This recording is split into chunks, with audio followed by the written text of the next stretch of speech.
الحمد لله نحمده ونستعينه ونستغفره ونؤمن به ونتوكل عليه ونعوذ بالله من شرور انفسنا ومن سيئات اعمالنا من يهده الله فلا مضل له ومن يضلل فلا هادي له ونشهد ان لا اله الا الله وحده لا شريك له ونشهد ان سيدنا وسندنا وحبيب ربنا وطبيبنا وطبيب قلوبنا ومولانا محمدا عبده ورسوله الذي أرسل إلى الناس كافة بشيرا ونذيرا وداعيا إلى الله بإذنه وسراجا منيرا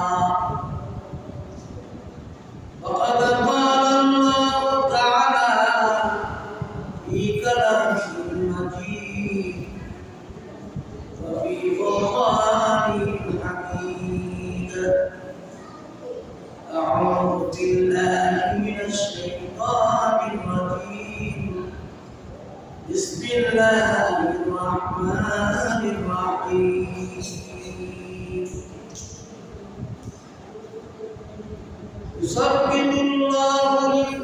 يثبت الله الذين آمنوا بالقول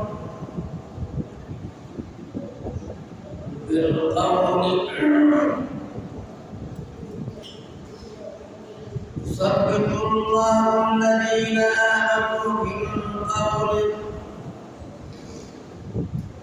وقال الله تعالى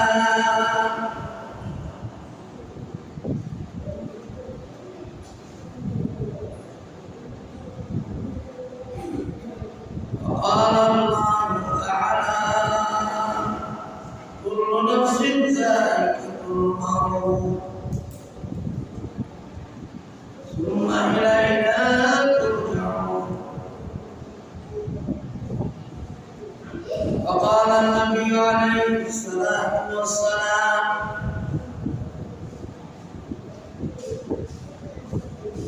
القبر من روضة من رياض الجنة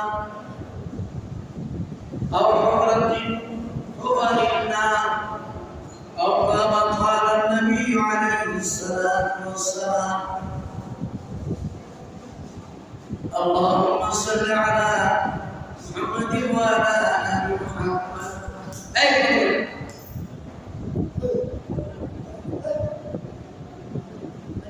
كما صليت على إبراهيم وعلى آل إبراهيم إنك حميد مجيد إن الله وملائكته يصلون على النبي يا أيها الذين آمنوا صلوا عليه وسلموا تسليما اللهم صل على سيدنا مولانا محمد وعلى آله سيدنا مولانا محمد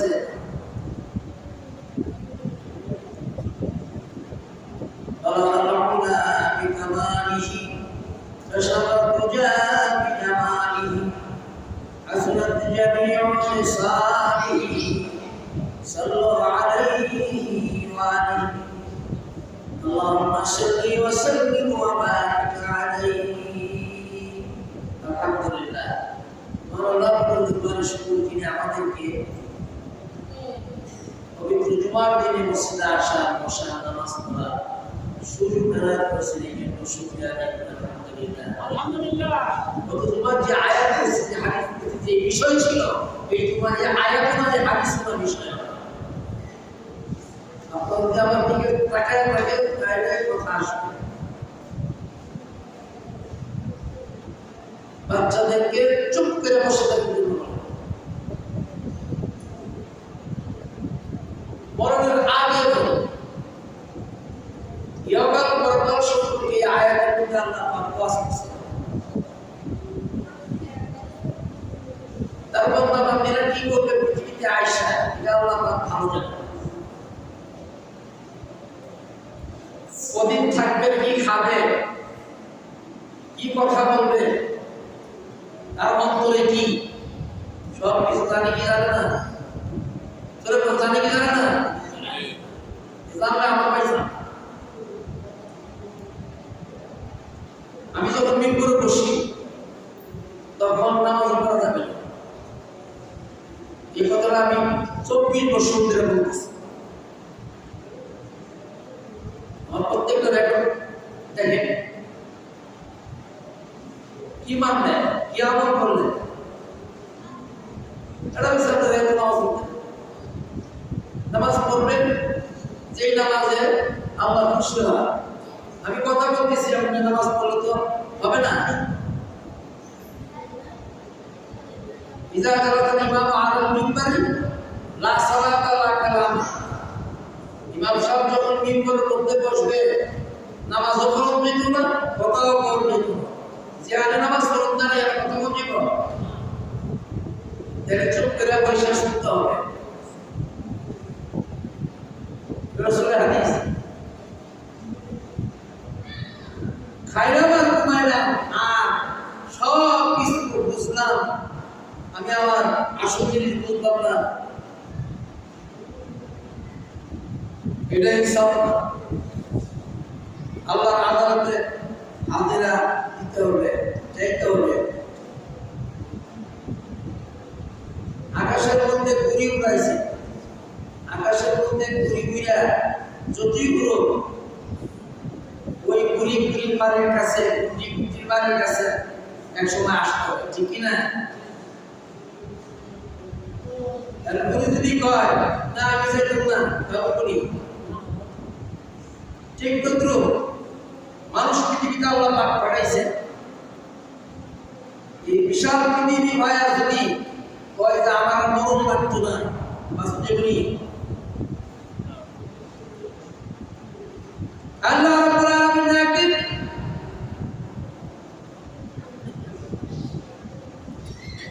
এই পৃথিবীটা সুন্দর করে সাজাইয়া তোমাকে দুনিয়াতে পাঠাইলাম আমার নিয়ামত খাইয়া আমার গোলামি করবে বলে কিন্তু আমার নাফরমানি করতেছো তবে জানিয়ে রাখো তোমাকে সতর্ক করে দিলাম বেশি দিন এখানে মধ্যে থাকতে পারবে না যখন আমি আল্লাহ তোমাকে হুকুম করব সাথে সাথে এক সেকেন্ডও তোমার দেরি হবে না আমার কাছে চলে আসতে হবে ঠিক যে বলছি পূজা করি বারবার তুই ওয়ার্ল্ড করতেছি আর আল্লাহ বারবার কোরআন দিয়ে এই ওয়াজি করছেন মানুষ মিথ্যা কথা বলবে আমরা জানি কি জানে না মানুষ অন্যায় অপরাধ করবে জানি কি জানে না মানুষ অপরের ক্ষতি করবে জানি কি জানে না মানুষ অন্যের সম্মান নষ্ট করবে জানি কি জানে না মানুষ অন্যের হক নষ্ট করবে এটা আমরা জানি কি জানে না এই জানার পরে আমরা পাই এই ওয়াজটা করছি সূরা ইব্রাহিমের যে আয়াতটা আমি পড়তে পারলাম না বাচ্চাদের দিকে আল্লাহ পাক বলেন يثبت الذين آمنوا بالقول في الحياة الدنيا والآخرة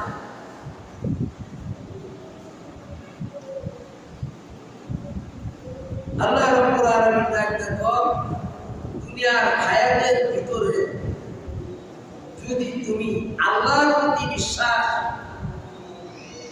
পরকালের প্রতি তোমার বিশ্বাস রেখে বলো এই নেক আমলের উপরে যদি তুমি ইস্তেকামত করো এই পর্যন্ত, তাইলে তোমার মরণটা হবে সহজ সরল। সুবহানাল্লাহ বলেন না? মরণটা কি হইব? সহজ সরল। আল্লাহ রাব্বুল আলামিন একদিন বান্দা পৃথিবী তোমার ছেড়ে দিতে হবে, আসতে হবে আমার কাছে। তবে মৃত্যু দুই প্রকার, একটা সহজ মৃত্যু আর একটা হলো কঠিন মৃত্যু। আছে না নাই? আল্লাহ নবী বলেন মৃত্যুর সময় কারো কারো মরণ হবে এরকম। মুসনাদে আহমদের মধ্যে হাদিস আছে, আজরাইল শিয়রে বসবে, অনেক ফেরেশতারা আসবে। হাদিসের মধ্যে আছে আজরাইলের সঙ্গে আরো দুইজন ফেরেশতা আসবে, আরো বেশি আরো। কিন্তু একদিনের রাস্তা দূরত্ব থেকে তারা তাকিয়ে থাকবে। ইমানদার আল্লাহ আল্লাহ বিশ্বাসী পরকাল বিশ্বাসী মানুষটাকে যখন রূহ কবজ করবে আজরাইল, যেরকম ভাবে কলসির থেকে পানি বের হইতে যেরকম ভাবে কষ্ট হয় না, ঠিক তদ্রূপ আজরাইল রূহ বের করবে, মোজার একটু টের পাবে না। মুসনাদে আহমদের মধ্যে আর তাফসীর ইবনে কাসীরের মধ্যে হাদিসটা উল্লেখ করেছে এই আয়াতের ব্যাখ্যা। আর যারা বাটপার, সিটার, মুনাফিক, মিথ্যুক, কিন্তু আল্লাহ বিশ্বাস করে, রাসূল বিশ্বাস করে, এদের জন্য আল্লাহ রাব্বুল আলামিন মরণ রাখছে। ঠিক আছে? আপনি যতই কিছু করেন না কেন থাকতে পারবেন না। আল্লাহ বলেন দুনিয়ার হায়াতের ভিতরে তোমাকে সুযোগ দিলাম, এই সুযোগকে চাইলে কখন করতে পারো, চাইলে তুমি গুনাহ কাজ করতে পারো। তবে জানিয়ে রাখো তোমার মরণটা হবে কিভাবে। কারণ আল্লাহ নবী এই আয়াতের ব্যাখ্যা হাদিস বর্ণনা করেছেন। উটের রশি শুয়ের নিদ্রা দিয়া যেরকম জুগাইতে কষ্ট হবে, কি হবে না? উটের রশি উঠা আর শুইছের নিদ্রাটা কি ছোট না? যেরকম কষ্ট হবে জবরদস্তি করে ঢুকাইতে যেরকম কষ্ট হবে। এক হাদিসের মধ্যে আল্লাহ নবী উল্লেখ করেছেন আমার উম্মতের মধ্যে গুনাহগার উম্মতদেরকে রূহ কবজ করবে এরকম কষ্ট হবে। আর এক হাদিসের মধ্যে উল্লেখ করেন যেটা মকিনা সুলাইতে যেরকম কষ্ট, এক থেকে বেশি খুব কষ্ট হবে আমার উম্মত গুনাহগারদেরকে রূহ বের করতে। যারা নবী মুসলমান ইমানদার হওয়া তাদের রূহ নেওয়ার জন্য ফেরেশতা আসবে, জান্নাতের থেকে রুমাল নিয়ে আস, হাতেও সুগন্ধি নিয়ে তাদেরকে ইস্তেকবাল করতে করতে প্রথম আসমান, দ্বিতীয় আসমান, তৃতীয় আসমান, সপ্তম আসমানের উপরে ইল্লিন। ওই ইল্লিনের মধ্যে বলবে আমার বান্দা দুনিয়ার মধ্যে যে আমলগুলি করেছে সেই আমলগুলি কইরা রেকর্ড রাখছো তোমরা, ওই রেকর্ডটা ইল্লিনের মধ্যে রেখে দাও। তারপরে সেই লোকটা ওই কবরের মধ্যে আবার দ্বিতীয়বার নিয়ে যাও। সুবহানাল্লাহ বলে দিতেন না? যখন আবার ওটা ওই কবরের ভিতরে আসবে, ওই আল্লাহর বান্দা সাথে সাথে মুনকির নাকির ফেরেশতা তাদেরকে বসাবে। ওই বান্দাকে বসাইয়া তিনটা প্রশ্ন করবে। ঠিক তদ্রূপ গুনাহগার উম্মতদেরকে এরকম ভাবে ইস্তেকবাল করবে জাহান্নামী ফেরেশতারা। আল্লাহ বলবেন তাদের আমলনামাগুলি সিজ্জিনের মধ্যে রাখো, মধ্যে নিয়ে যাও। কবরের মধ্যে নিয়ে যখন তার দেহের মধ্যে প্রবেশ করাবে, উঠাইয়া পয়সা প্রশ্ন করবে, এই তিনটা প্রশ্ন। মাদার পোকা আমার দিনুকা মাদার আল্লাহ বিকু, যারা কবেন আল্লাহ ওয়ালা ইমানদার, পরকালকে ভয় করিয়া আল্লাহর হুকুম মানছে, নবীর তরিকা মতে, তারা বলবে আমার রব হলো আল্লাহ, ধর্ম হলো ইসলাম। যেই লোকটাকে ইশারা করে দেখাইতেছেন সেই লোকটা হলো আমাদের নবী মুহাম্মদ রাসূলুল্লাহ সাল্লাল্লাহু আলাইহি ওয়াসাল্লাম। সুবহানাল্লাহ।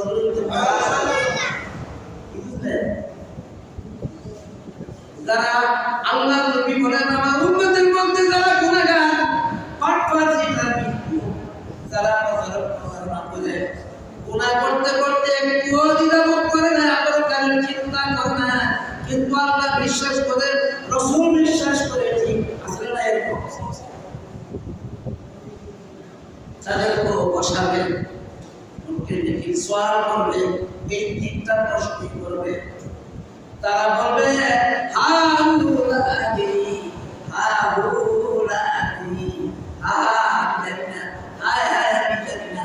তখন উনকে দেখি ফেরেশতারা বলবে আরে গাতা, দুনিয়ার মধ্যে যেই কারণে আল্লাহ তোমাকে পাঠাইছিল সেই কাজ না করে কবরের ভিতরে আসলা। কবরটা জাহান্নামের দিকে ইশারা করে দিবে, ব্যবস্থা করে দিবে। এর আগে এই কবর এমন ভাবে মাটির দুই পক্ষ চাপা দিবে, এক পাশের হাত আরেক পাশে চলে যাবে। যারা মুমিন তাদেরকে দিবে। আমি বলছিলাম তা কোলাকুলি করলে যেরকম আসান ভাবে বন্ধুর সাথে মোলাকাত করে মুমিন আল্লাহ ওয়ালা তাদের সঙ্গে খবরের ব্যবহার করবে। যারা আল্লাহ চিনে না, রাসূল চিনে না, আল্লাহ বিশ্বাস করে, হুকুম মানে না, নবীর তরিকা করে না, তাদেরকে ওই গুনাহগুলোর ব্যাপারে চাপ দিবে। তখন জাহান্নাম আযাব গজব করে কবরের মধ্যে বসতে থাকবে। ওই জগৎটার নাম হলো আলামে বরজখ। জান্নাতি লোকদেরকে জান্নাতের সঙ্গে এরকম যোগাযোগ করে দিবে। আলামে বরজখ কি সাহাবারা জিজ্ঞাসা করছে, ইয়া রাসূলুল্লাহ, আলামে বরজখ কেমনে বুঝতাম? আল্লাহ নবী বলেন, তুমি যদি ঘুমাও, তোমার পাশে দিয়ে একটা লোক জায়গা থাকে, তারপর নাই, আর তুমি ঘুমাইতেছো, তুমি ঘুমায় আছি স্বপ্নে দেখলা এক দেশে আরেক দেশে তুমি ফ্লাইটে যাইতেছো, আসলে না? ঘুমের পরে কত যে স্বপ্ন দেখে মানুষ, কত কিছু করে, ঘুমের পরে স্বপ্নে টাকার মালিক হয় না, কিন্তু পাশের মানুষ যে বসা বা শোয়া সে কিন্তু বলতে পারে না তার যে কত কাহিনী হইতেছে, ঠিক কিনা ধরে না? ঘুমের পরের মানুষটি বুঝে, সব বুঝে, কত কিছু সে দেখতেছে, ঠিক কিনা? ওরা ঠিক কিনা? ঠিক বাস্তব। আলামে বরজখের ভিতরে যতগুলি আযাব হবে, অনন্ত শিরকার শিবাই এই জায়গাটার মধ্যে থাকতে হবে। কিন্তু চিন্তা মানুষ যেরকম ঘুমন্ত মানুষের কার্যকলাপ বুঝতে পারে না, আলামে বরজখের আযাব অন্য কেউ বুঝতে পারবে না। এখন প্রশ্ন, বিচারটা কার হবে? দেহ মাটির লাগে মিশে যায়, তার অনুভূতি আসবে কিনা? আসবে। হাদিসের মধ্যে আসছে আল্লাহ রাব্বুল আলামিন ওইভাবে কবরের ভিতরে মানুষটাকে রাখবে যে মানুষের লাশটা আপনি কবরে শোয়াইলেন, মাটির সাথে মিশে গেছে। আর যদি মাটির সাথে না মিশে এই লাশের উপরেও অনুভব করতে পারবে। বোঝা গেল আরেকটা দেওয়াল লম্বা বানাইয়া কবরের ভিতরে আযাব দিবে। আমি যখন দেখতেছি হাড়গুলি মাটির সাথে মিশে গেছে, ওই হাড়গুলিও আযাবের অনুভূতি আসবে। সুবহানাল্লাহ বলে।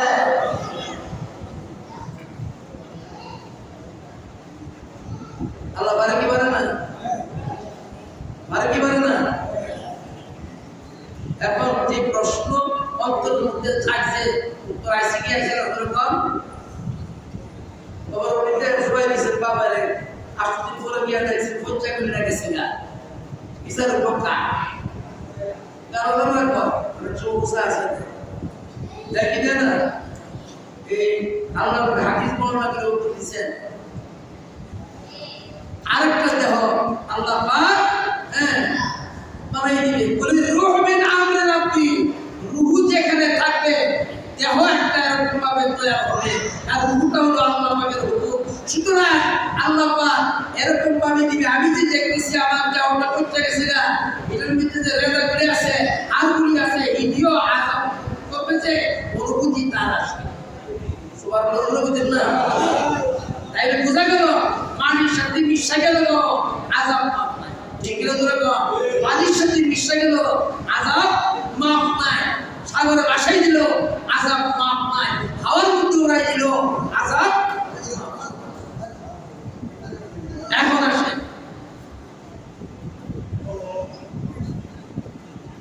আপনি যদি আল্লাহ আপনার কবরের ভিতরে জান্নাতে শুরু আল্লাহ করেন, আল্লাহ বারে কি বারে নজর রাখুন।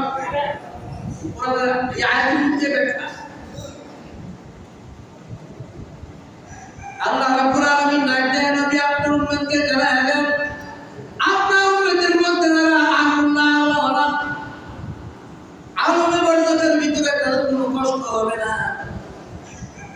আমি আল্লাহ তাদের জন্য নিয়ামতের ব্যবস্থা রাখছি। দুনিয়ার মধ্যে যেরকম ভাবে নিয়ামতের ব্যবস্থা রাখছি, আল্লাহ বরজতে ঢোকার পরও কবরের ভিতরে জান্নাতের আবহাওয়া তার কবরের মধ্যে পৌঁছতে থাকবে।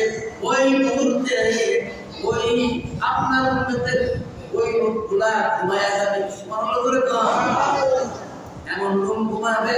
আল্লাহ নবী হাদিস বর্ণনা করছেন, যেরকম ভাবে তোরা ঘুমাইলে যেরকম খবর লাগে না, ঠিক তো আল্লাহ ওয়ালা যারা কবরের ভিতরে ঘুমাবে, ইসরাফিল আলাইহিস সালাম সিংহা ফুঁক দেওয়ার আগ পর্যন্ত ঘুমাবে। যখন প্রথম সিংহা ফুঁক দিবে তখন কে জাগাইলো করে উঠবে। সুবহানাল্লাহ বলে।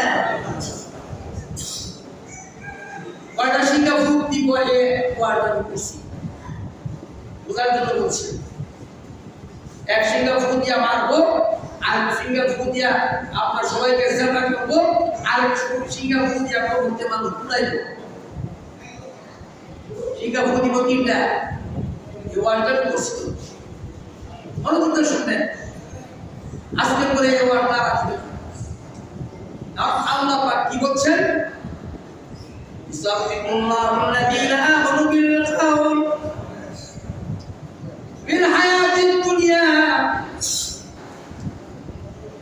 ওয়া ফিল আখিরাহ।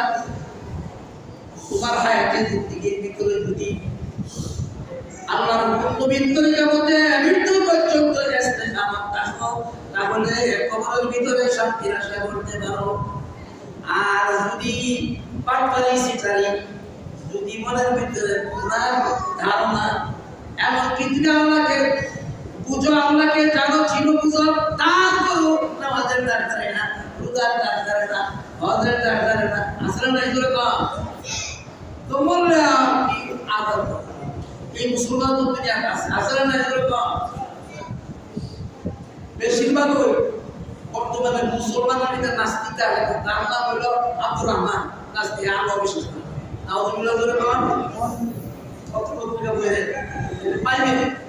তাই বোঝা গেল এই এরানিক আল্লাহ এই ওয়ার্ডটা করছে। তাদের জন্য الصابرين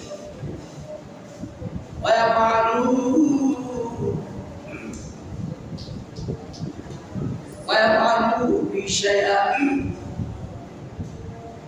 আল্লাহ রাব্বুল আলামিন একদিন ওই সমস্ত জালেমকারী ইনসাফ নাই তাদের আমি কিসের জন্য দুনিয়াতে পাঠাইলাম তা না করে অন্যায় অপরাধ করতে করতে চূড়ান্ত সীমায় একটা উন্নতি করছে ওই জালেমদেরকে জানায় দেন আমি আল্লাহ তাদের জন্য দুনিয়া তো আযাবের ব্যবস্থা রাখছি পরকাল আযাবের ব্যবস্থা রাখছি দুনিয়াতে আযাব কি এক নম্বরে আযাব হলো তার স্বাস্থ্য ঠিক থাকবে না আসলে নাই যেরকম দুই নম্বর হলো ছেলে সন্তান ঠিক থাকবে না তিন নম্বর হলো স্ত্রী পুত্র পরিজন ঠিক থাকবে না আসলে না যেরকম আসলে না গর্বের পর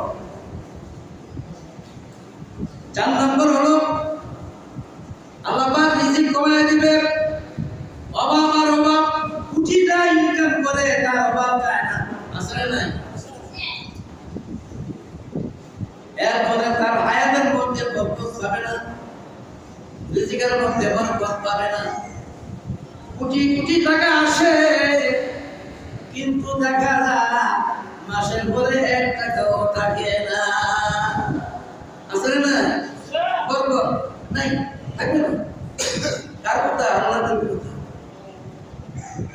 মৃত্যুর সময় ওই লোকটা বোকা অবস্থায় মৃত্যুবরণ করবে কি অবস্থা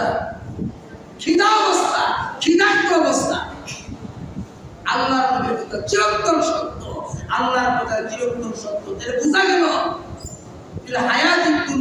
দুনিয়ার হায়াতের ভিতরে আল্লাহ আযাবের ব্যবস্থা রাখছে কি রাখছে না জোরে বল এর চেয়ে বড় আযাব আর কি আছে ভালো খাবার সামনে আমি এই খাবার খাইতে না আসলে না জোরে বল হ্যাঁ আসলে না বহুত মানুষ কোটি কোটি ডলারের মালিক সে সারা জীবন চা ভায়া করে গেছে তার বহুত লোক আছে ঠিক না জোরে বল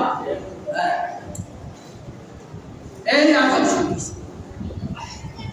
কোটি কোটি টাকা আছে ছেলে পক্ষা আমাদের বুঝতেছে বাবা বলে বলে আসলে না এই আমি না রিকপ করে গিয়ে না কবরে কমের আর মনে করে কত যে দূর আছে কত সে অথচ কবরে মৃত্যুর আযাব হচ্ছে যে আযাব দেখতো হয়েছে আল্লাহ তো সব বন্ধ করে রাখছে চার পায়ের জানোয়ার যারা হাইওয়ানাত তাদের অন্তর চক্ষুগুলা তারা কবর আযাব দেখে না হাদিস মানুষ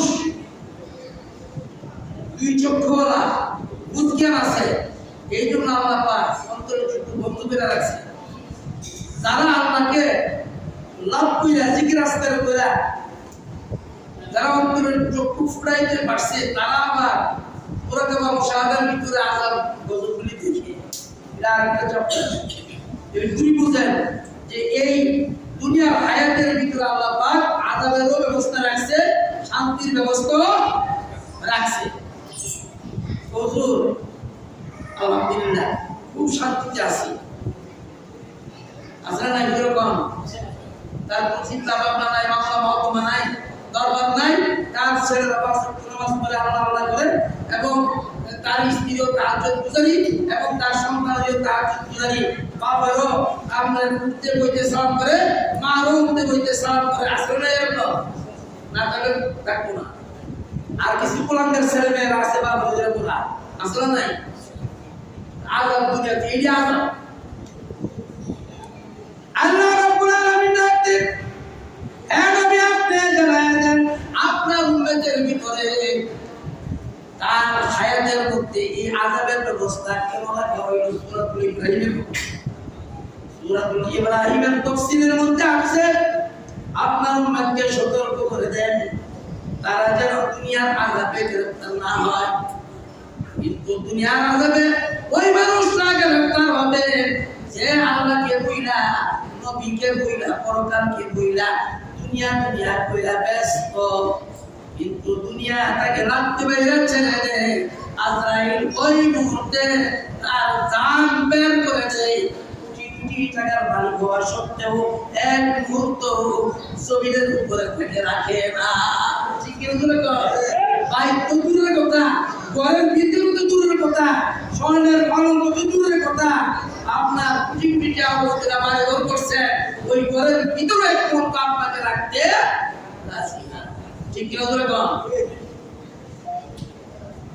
এই আয়াত এর বোঝা গেল এই দুনিয়াটা থাকার জায়গা না, চাইতে হবে। ভালো মানুষ হয়েও যেমন লাগবো, বুড়া মানুষ হইলেও যেমন লাগবো, পাপি হইলেও যেমন লাগবো, নেককার হইলেও যেমন লাগবো। সুতরাং যেমন যেহেতু লাগবো, তাইলে আল্লাহর হুকুম নবীর তরিকার মধ্যে চলা দরকার আছে না নাই? দরকার আছে না নাই? এই আয়াতের ব্যাখ্যা আয়াতটা বলতেছি, কুরআনের আয়াত। কুল্লু নাফসিন যায়িকাতুল মাউত সুম্মা ইলাইনা তুরজাউন। আল্লাহ বলেন সমস্ত প্রাণী যখন মৃত্যুবরণ করবে, এরপর আল্লাহ পাক মরার পরে আবার পুনরায় জীবিত করবেন। হিসাব নিকাশ আছে না? কেন এই আয়াতের ভিতরে তুমি কি করলা? কয়টা নিয়ামত খাইছ, কদিন আসলা, কত টিকার মানে কইরা, কি করলা, তোমার যৌবন কোন কাজে লাগাইলা, মাল কোন কাজে লাগাইলা, সন্তান কোন কাজে লাগাইলা, এই তন্ন তন্ন করে আল্লাহ রাব্বুল আলামিনের নিকট হিসাব দিতে হবে। এই জন্য আল্লাহ বলেন সুম্মা ইলাইনা তুরজাউন, তোমাকে আবার তোলা হবে তন্ন তন্ন করে হিসাব দেওয়ার জন্য। আমান ইয়ামাল মিসকালা যাররাতিন খাইরান ইয়ারা ওয়া মান ইয়ামাল মিসকালা যাররাতিন শাররান ইয়ারা। তন্ন তন্ন করে নেকির হিসাবও দেওয়া হবে, আবার গুনার হিসাবও তোমার দেওয়া হবে। সুতরাং বাঁচার উপায় নাই। তাইলে সময় থাকতে আল্লাহ চিনা দরকার আছে না নাই? আর আল্লাহ চিনা দরকার আছে না নাই? নবী চিনা দরকার আছে না নাই?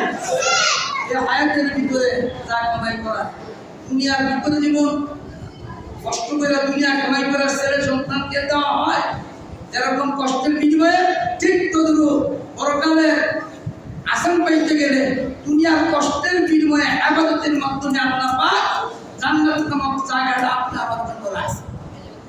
সুতরাং কষ্ট ছাড়া পাওয়া যাবে না। যে হাদিসটা পড়ছি, وقال النبي عليه الصلاة والسلام القبر روضة من رياض الجنة أو حفرة من حفر النار أو كما قال النبي عليه الصلاة والسلام। আল্লাহ নবী বলেন কারো কারোর জন্য, আমার উম্মতের কারো কারোর জন্য কবরটা হবে জান্নাতের বাগান, আর কারো কারোর জন্য ওই কবরটা হবে জাহান্নামের একটা আযাবের গর্ত। আরেক রকমের আযাব, কোনা বাসা নাই, এত আযাব এই কবরের মধ্যে আসবে। আর কেউ শান্তি মধ্যে ঘুমাবে, আর কেউ আযাব ভোগ করবে। আযাবটা বললে আযাবটা তারা জানে, এই আয়াতের ব্যাখ্যা তারা জানে, আল্লাহ চিনে, নবী মুত্তাকি পরকাল আছে বিশ্বাস করে, কিন্তু আমল করে না। এই যে আসেন নাই, হ্যাঁ, এই যে মানুষটি ব্যাখ্যা করছে, এই সমস্ত জালেমদেরকে আল্লাহ পাক আযাব দিবে। ইসআদু ওয়া ইসউনা তিবিয়ানা, সাথে সাথে ৯৯টা সাপ আপনার কবরের ভিতরে ঢুকবে।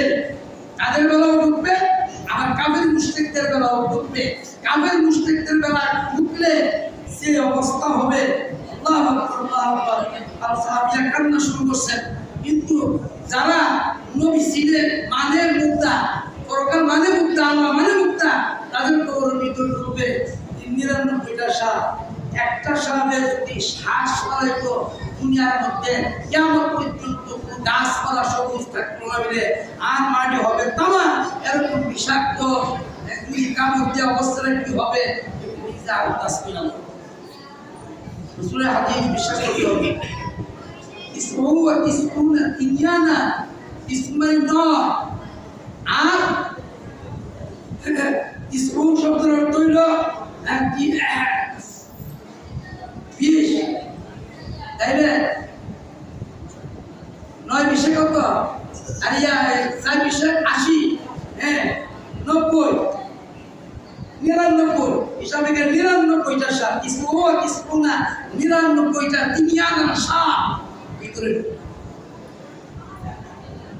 এরা দুনিয়াদের ইচ্ছা মতো করেন চিরন্তন সত্য নবীর কথা চিরন্তন সত্য আমার কোরআন যেরকম চিরন্তন সত্য নবীর কথা চিরন্তন সত্য এর জন্য ভাই অনুরোধ করবো সবাই থাকতে আল্লাহ চিনেন নবী চিনেন 5 ওয়াক্ত নামাজ পড়েন আমল আখলাক সুন্দর করেন পরকাল চিনেন কবরের মধ্যে বইয়া আর ইয়া বাবরি খায়েন না বাবা খায়েন না মা বাপ চিনেন মা বাপের বাবু দুইটা সালাম করেন মিয়া হ্যাঁ দিনে 2 বার আল্লাহর কাছে তওবা করেন রাজা রব্বি রাজাল ওয়ালিদাই চিন্তা করেন মা বাপের মুরাইয়া কবর বানাইছে এমন আছে না এরকম আছে না পৃথিবীতে সত্যি করেন তওবা করছে কি করবেন কবরে গিয়া কবরের ভিতরে আপনারা বইরে তওবা করে মা বাপকে দোয়া করেন না তাই যদি কিছু একটা মা হয় এরকম হয় না আল্লাহ পাক এই কথা বলছেন আমল করার তৌফিক দান করুন শুকর করে আমিন আরো জোরে বলে আমিন